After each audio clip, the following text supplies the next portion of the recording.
আসসালামু আলাইকুম। আশা করি ভালো আছেন সবাই।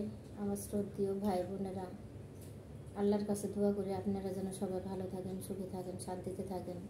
তো পৃথিবীর সবার জন্য আমি দোয়া করি যে আল্লাহ আপনি সবাইকে ভালো রাখেন, আপনি আল্লাহ দুনিয়াতে শান্তি দেন। আমরা শান্তিতে বসবাস করতে চাই, আল্লাহ আপনাকে ডাকতে চাই, আল্লাহ ওই ডাকার তৌফিক দান করেন।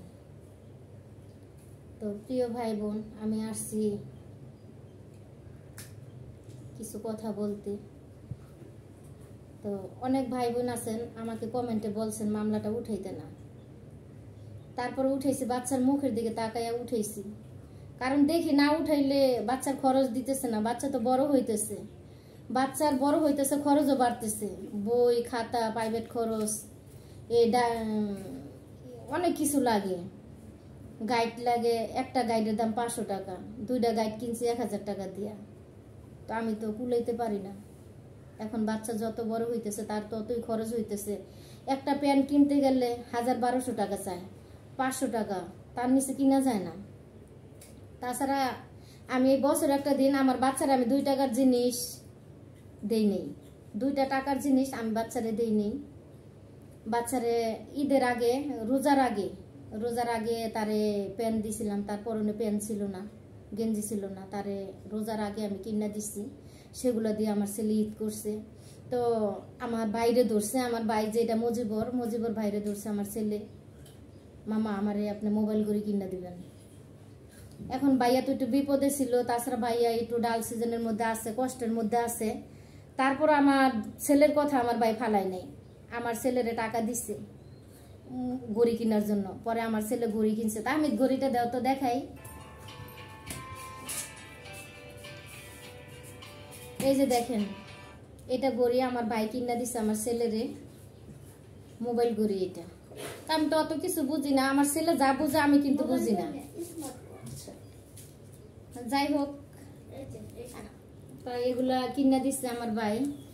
তাছাড়া আমার তরফ থেকে আমি 2 টাকার জিনিসও বাবারে দেই নেই, কারণ দেই নেই এখানে কারণ আছে। বাবার স্কুলে অনেক টাকা পয়সা বাকি পড়ে গেছিল, আমি ওগুলা শোধ করছি। তা ইনকামও তেমন একটা ছিল না, শরীরে অসুস্থ ছিল, আমি মেশিনে কাজ করতে পারছিলাম না, আমার একটু শ্বাসকষ্ট হয়, বুকে ব্যথা, সাইডে ব্যথা অনেক দিন হয়েছে, কি জানি একটা হয়েছে, গুল শক্ত ডাইন সাইডে, কিডনির সাইডে এরকম একটা শক্ত হয়েছে।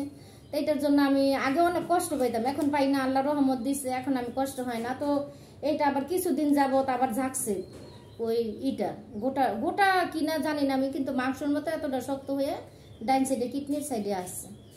তো এই ইদানিং কিছুদিন যাবত আবার ওই জিনিসটা জাগছে। তো অনেক ভাই বোন আছেন আমাকে বলছিলেন যে আমি যেন মামলাটা উঠাই না।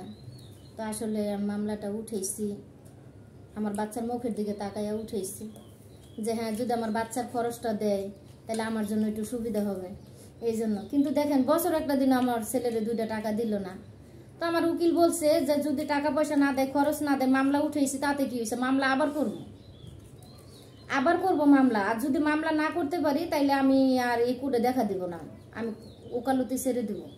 তো আমার আবার বড় ম্যাডাম বলছিল, যে ম্যাডাম জজ, উনি বলছিল যে আপনি যে মামলা উঠাইতেছেন, মামলা কিন্তু পরে আবার করতে পারবেন না এই কোর্টে, আপনি চিন্তা ভাবনা করে করেন, মামলা উঠাইন। তো আসলে আমি চিন্তা ভাবনা কইরা অতটা করে উঠাই নাই, শুধু বাচ্চার মুখের দিকে তাকাই আমি মামলাটা উঠেছি। কারণ মামলা তো করছি বাচ্চার জন্য, এখন বাচ্চা যদি খরচ দেয় তাহলে তো আমার মামলা রাখার দরকার নেই।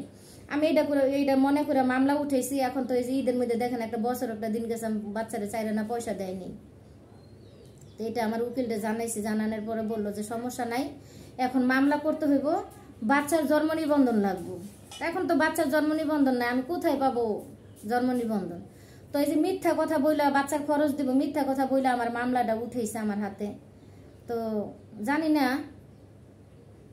সামনের মাসে দিবে কিনা। তো আল্লাহর কাছে দোয়া করে তারে আল্লাহ হেদায়েত দান করুক, সে যেন কুরবানি ঈদের আগে যেন বাচ্চার খরচ দেয়। আমি আর চাই না ঝামেলায় যাইতে, মামলা এগুলো আমি পছন্দ করি না। গ্যাঞ্জাম, মহিলা মানুষ হইয়া ঢাকা কোর্টে যাওয়া আসা, এটা আমার জন্য অনেকটা রিস্ক হয়ে যায়। তো প্রিয় ভাই বোন, অনেক কথা বললাম, মাফ করে দিবেন। আল্লাহ হাফিজ।